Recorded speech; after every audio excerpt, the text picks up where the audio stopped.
Hello everyone, welcome back to my channel. তোমরা কেমন আছো? তো আজকের ব্লগটা আমি স্টার্ট করেছি সবচেয়ে আজের একটা কাজ দিয়ে, মানে পড়াশোনা দিয়ে।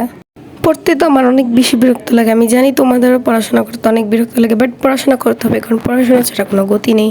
এক সেকেন্ড, আমি এত কথা বলা কবে দেখে শিখলাম? ও মাই গড। পড়া শেষে আমি সবসময় ইম্পর্টেন্ট জায়গাগুলো ভেবে দাগ দিয়ে রাখি, তো এটা আমার অনেক আগের অভ্যাস। ফলে পরে যখন রিভাইজ দেবো তখন আমার পড়তে সুবিধা হয়। আর তোমরা দেখতেই পাচ্ছ আমি দাগে নিতেছি, যে করে আমি উঠে দেখতেছি যে ভাইয়া পিৎজা অর্ডার দিয়েছিল, তো পিৎজাটা চলে আসছে। দেন আমি পিৎজাটা এখন আনবক্সিং করতেছি। তাদের প্যাকেজিংটা অনেক ভালো ছিল। অ্যান্ড পিৎজা তো আমার অনেক বেশি ফেভারিট। তোমাদের পিৎজা ফেভারিট নাকি বার্গার? একটু কমেন্টে জানাও তো।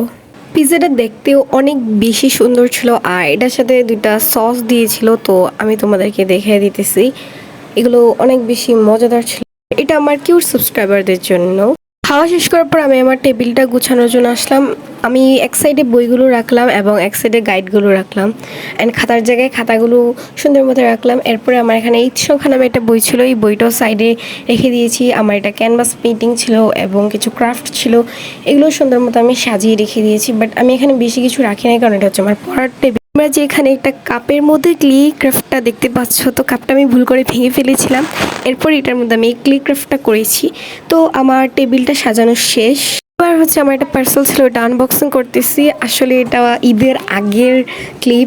এই ড্রেসটা আমি নিয়েছিলাম ফেসবুক পেজ বেনারস থেকে। তোমরা চাইলে ভিজিট করতে পারো, তাদের প্রোডাক্টগুলো অনেক বেশি ভালো। তোমরা চাইলে পারচেজও করতে পারো। তো আজকে ভিডিওটা এতটুকুই দেখাবো, অন্য কোনো একটি ব্লগে। Bye bye.